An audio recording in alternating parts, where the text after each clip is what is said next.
Hello again, everyone. It's Cowboys Star here. That's right, we're talking about the Dallas Cowboys. Before I get started with this video, though, I'd like to remind you all to be sure and hit the subscribe button for Cowboys Star. We try to give you all the latest content on the Dallas Cowboys, and you know we always are busy morning, noon, and night with news on the Dallas Cowboys. And be sure and hit the like button. And if you so desire, be sure and share the video. Let me get you caught up on what's going on with the Cowboys after that 34-6 debacle that we saw against the Philadelphia Eagles on Sunday. Just now getting the courage to get a video up here after that debacle. There was so much to go through on the 22, the film.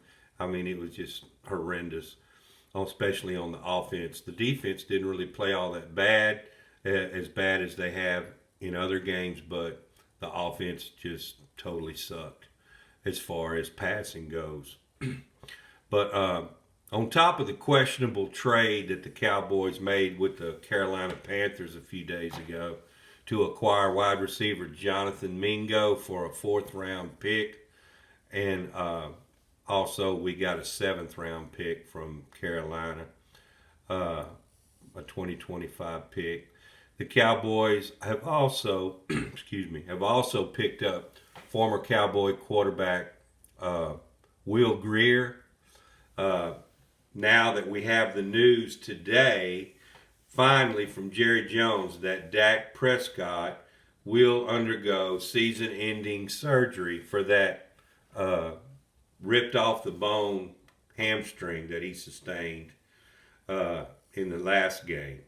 So lots of news there as far as transactions and IR, Dak going to IR for the remainder of the season, as we all suspected. Uh, that's a shame for Dak. You know, he just signed that big contract, $60 million a year, and he lands on the IR with a season-ending surgery. You know, everybody was wishing Dak would start running the ball, and Dak must have heard what everybody was saying, that he wasn't wanting to run. And what did he do? He started running in that game right after all the stir about that came out, and he ended up getting injured. So that's probably why he wasn't running. He probably figured he would get injured, but anyhow, it's too late to cry over spilt milk now. But after passing for 3.5 yards a pass and a total of 45 total yards in the game against Filthy. That's right, Cooper Rush is going to make another start this week against the Houston Texans. So Jerry and Mike McCarthy, they all have faith that Cooper Rush will overcome this. They said they've seen him play better in games when he went 4-1 in 22. He went in 2022. He went 4-1 when he relieved Dak after he broke his ankle. So they think lightning's going to strike in the bottle again. Of course, what they're failing to remember is that was a lot better team, offensively and defensively, that the Cowboys were fielding on the team back in 22 than they are now. So I don't see it happening. Uh, Cooper Rush looked shaky at best in this last game that he played. He was fumbling when he was in the shotgun. The ball was coming right to him and hit his hands, and he fumbled it, and he wasn't strong enough to get it. I think he got hurt on that first fumble when he tried to recover the fumble, and that big lineman dove in and hit him and got the ball away from him, because he had to be hurt, because, I mean, he couldn't throw the ball no further than 5 yards. It was just unbelievable. Uh, Also, the Cowboys are dealing with a lot of bad press going on with Micah Parsons, who, after the game against the Eagles, in my opinion, he just needs to shut up. Micah Parsons, he needs to get off of the damn podcast, get off of the mic altogether, and just keep, because he's not a good speaker. He's not. I don't think he meant what he said in this interview after the game. He said that he felt sorry for Zach Martin because this could be his last year, and he hated to see him go out on a note like this. And then he said, and furthermore, Zach has done way more in the NFL than Mike McCarthy. He said Mike can go and get a job somewhere else, which I think he was trying to say is, if Mike loses this job, he can go on in the NFL and coach somewhere else. Whereas if Zach Martin retires, he won't be able to go on with another team. So I understood that part, but he should have left the part out at the end where he said, that Zach Martin had done way more than Mike McCarthy. That kind of set a lot of people thinking the wrong way. So Micah, just shut up, man. Just play ball and quit getting on podcasts and talking after the game like that. Just talk about the game. I know you have to do interviews, but just keep the personnel and the coaches out of it. The sad thing is we had chances in this game against the Eagles. We were right there on the goal line twice and had to settle for field goals. And then another time we drove down and none other than Zeke Elliott gets strip fumble and fumbles the ball on about the 3-yard line into the end zone, no less. He didn't fumble it right there on the one where they'd have to go 100 yards. He fumbles it in the end zone where they covered it and got it on the 20-yard line. And then they proceeded to drive the length of the field and get a touchdown right before halftime in 85 seconds flat. So that was a double whammy. And then they got the ball first in the second half because bonehead Mike McCarthy always accepts the opening kickoff whenever he wins the toss instead of conceding to the second half.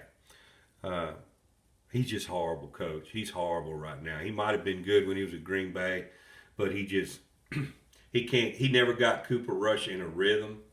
Cooper Rush looked lost in the offense.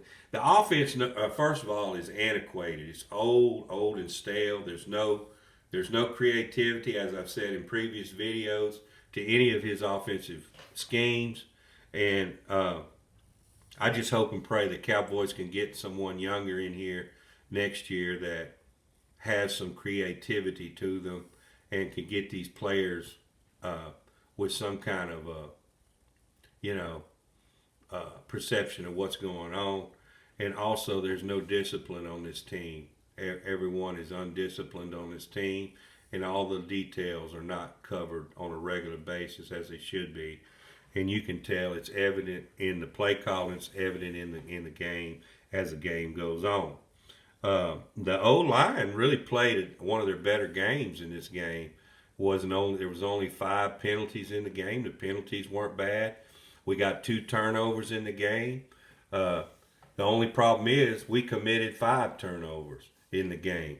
And you just can't have that. You can't win an NFL game if you turn over and lose the turnover battle that much. It was tied 2-2 in turnovers at halftime, which we should have been ahead at halftime 10-7. And we ended up being down 14-3 or 14-6 at halftime. And that wasn't even close. It should have been more than that because they fumbled the ball one time in the red zone as well. So the Cowboys, once again, they can't get out of their own way. They cannot get out of their own way, and they end up beating themselves 95% of the time. And this was another one of those games where they did themselves in. Another issue that came up in the game was it was at time of day. It was a 3 o'clock game where the sun was coming in through the glass doors at the stadium. This has been a problem in other games before. Well, Cooper Rush threw a pass right to CeeDee Lamb in the end zone, and he couldn't even see the ball. He could have caught it for a touchdown, but he didn't see the ball whiz by him. He was blinded by the sunlight. And Jerry Jones, once again, he was asked about this after the game. He said there's a whole laundry list of things that we should be worried about before the damn curtains are closed. He said this stadium was created to be as if it was outside, even though it's an inside stadium. He said, and I'm not going to change the dichotomy of what we created the stadium for. Even though it's hurting his team, he won't change it. Makes no sense. That could have been 7 points on the boards. There was no way. I mean, it was an easy catch for CD. All he had to do was reach back and catch it, but it whizzed right by him. He didn't see it. He never could see it. And after the game, they asked CD Lamb what he thought about the curtain situation. Would he vote for the curtains to be closed? He said 1,000% I will vote for the curtains to be closed. And he said, well, will you tell Jerry about it? He goes, y'all are making my case for it right now, talking to me about it. So in other words, he wasn't going to talk to Jerry, but Jerry probably would hear about it. So he was asked about it again on 105.3 The Fan today, and Jerry said no, he's not going to close the blinds.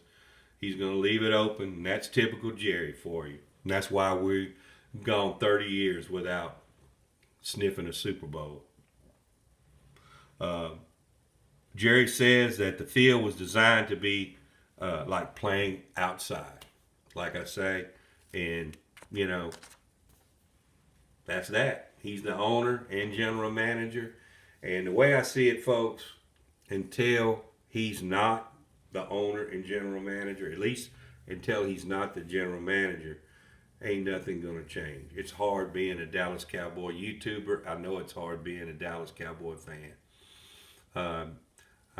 If they do what I say, I've said, if everybody would stop buying tickets, everybody stop buying all the gear, stop going to the games as much, he'd be forced to do something.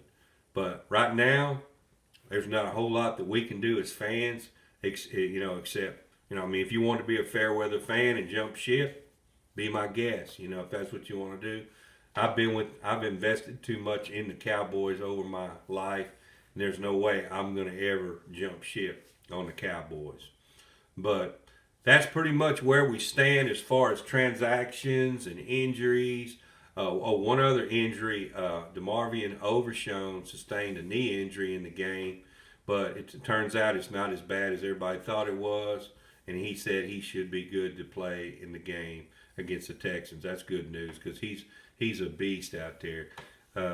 Like I say, the defense played a pretty good game in this. We were able to get some rush on Hurts.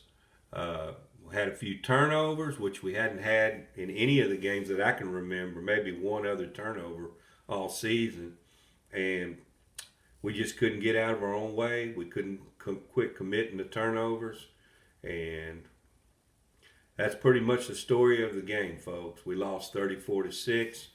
I'm hoping and praying that we can play. Maybe we can get Brandon Cooks back in this game. I haven't heard for sure, but we need another receiver, and maybe even the new receiver will be ready to play Jonathan Mingo in this game, and we'll see what he's got. He's a big body receiver, and the Cowboys always liked him coming out of college, but they didn't get to draft him. The Carolina Panthers did before the Cowboys could get to him, but we'll see what happens. The Cowboys did sign Will Greer, who's familiar with the language of the Cowboys offense. And I wouldn't mind seeing Will Greer get in the game because he did pretty good in some preseason games when we had him a couple years ago. Can't be any worse than Cooper Rush. But they're going to try Cooper Rush one more game for sure and see if he can play any better than he did against the Eagles. We'll find out. I don't see it happening. With that being said, we'll catch you next time. I'm out.